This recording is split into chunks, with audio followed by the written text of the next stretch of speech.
स्वागत है दोस्तों। पिछले कई दिनों से हमारी क्लासेस निरंतर नहीं चल पा रही थी कुछ व्यस्तताओं के कारण। अब हम लगातार असिस्टेंट प्रोफेसर की परीक्षा और यूपी टीजीटी पीजीटी की परीक्षा को ध्यान में रखते हुए अपनी तैयारियां यहां शुरुआत करेंगे, तो बने रहिए। आज की जो क्लास है बहुत छोटी क्लास, लेकिन आपके लिए बहुत इम्पॉर्टेंट क्लास है, क्योंकि आप सभी जानते होंगे चर्यापदों के बारे में आपने सुना होगा आदिकाल के अंतर्गत। तो ये चर्यापद क्या होते हैं, आज इसे हम इसके महत्वपूर्ण पॉइंट्स जान लेंगे बच्चन जी की पुस्तक के अनुसार। बच्चन जी लिखते हैं कि चर्यापद एक प्रकार के गीत होते हैं जो सामान्यतः अनुष्ठानों के समय में गाए जाते हैं। इनका विवरण हिंदी साहित्य के आदिकाल के अंतर्गत प्राप्त होता है। ये आपको ध्यान रखना है कि चर्यापद क्या है, गीत हैं, और कब गाए जाते हैं, विशिष्ट अनुष्ठानों के समय गाए जाते हैं। इनकी रचना कौन करता है? इनकी रचना बौद्ध सिद्धों ने की है। ध्यान रखिएगा, कभी भी परीक्षाओं में पूछा जाए कि चर्यापदों के रचनाकार कौन थे, तो बौद्ध सिद्धों का आपको ध्यान रखना है। चर्यापदों के अलावा बौद्ध सिद्धों ने दोहा कोशों की भी स्थापना की है, जो बहुत प्रसिद्ध रहे हैं। तो बौद्ध सिद्धों ने दोहा कोशों और चर्यापदों दोनों की स्थापना की हुई है, आपको ध्यान रखना है। अब दोहा कोशों और चर्यापद में कुछ विशिष्ट अंतर देख लेंगे तो ये बात और स्पष्ट हो जाएगी और आप इसे आसानी से याद रख पाएंगे। देखते हैं कि दोहों में मतों का खंडन मंडन किया जाता है। आदिकाल के अंतर्गत जो दोहे मिलते हैं उनमें खंडन मंडन की प्रवृत्ति दिखाई पड़ती है। और जो चर्यापद हैं, चर्यापदों में सिद्धों की अनुभूति और रहस्य भावना का उल्लेख मिलता है। उनकी अनुभूतियाँ और रहस्य भावनाएं वो चर्यापदों में देखने को मिलती हैं। तो यहाँ तार्किक खंडन मंडन और यहाँ पर भावना का उल्लेख, अनुभूति और भावना, ध्यान रखिए।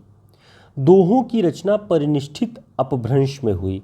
परिनिष्ठित अपभ्रंश से तात्पर्य है कि जो उस दौर के साहित्य रचना की भाषा थी, यानी उसमें जो मानकता थी, जो स्टैंडर्ड था अपभ्रंश में, वो दोहों में इस्तेमाल किया जाता था। लेकिन चर्यापदों की जो रचना है वो अवहट्ट भाषा में की गई है। किसमें? अवहट्ट में। दोहों की अपभ्रंश में और चर्यापदों की अवहट्ट में। अवहट्ट से तात्पर्य है देश भाषा। तो आप सभी जानते हैं कि एक दौर में जो साहित्य की भाषा का रूप होता है और सामान्य जन के बीच में बोले जाने वाली वही भाषा, दोनों में अंतर होता है। सामान्य जन किसी और भाषा में बातचीत करता है, साहित्य रचना की भाषा कुछ और होती है। तो चर्यापद देश भाषा में रचे जा रहे थे और दोहों की रचना अपभ्रंश के परिनिष्ठित रूप में हो रही थी। चर्यापदों के बारे में देखें तो इनकी भाषा को संधा भाषा भी कहा जाता था, ध्यान रखना है हमें। और दृष्टिकूटों के रूप में लिखे जाते थे। दृष्टिकूट वे होते हैं जिनके दोहरे अर्थ होते हैं, यानी जो लिखा गया है उसके एक से अतिरिक्त, यानी दोहरे भिन्न, दोहरा अर्थ जो है वो दे रहा हो। तो इसे आप ध्यान रखिएगा। अब देखते हैं कि आगे जो दोहा का रूप था वो साखी में रूपांतरित हो जाता है और चर्यापद का रूप किस में रूपांतरित होता है? शब्दी में। तो दोनों साखी और शब्दी कबीर जी की रचनाएं हैं। दोनों में भाषा का अंतर है और वही भाषा का अंतर, वही प्रारूप आपको देखने को मिलेगा। तो ध्यान रखना है कि दोहों का रूपांतरण किस में हुआ? साखी में। और चर्यापदों का रूपांतरण किस में हुआ? शब्दी में।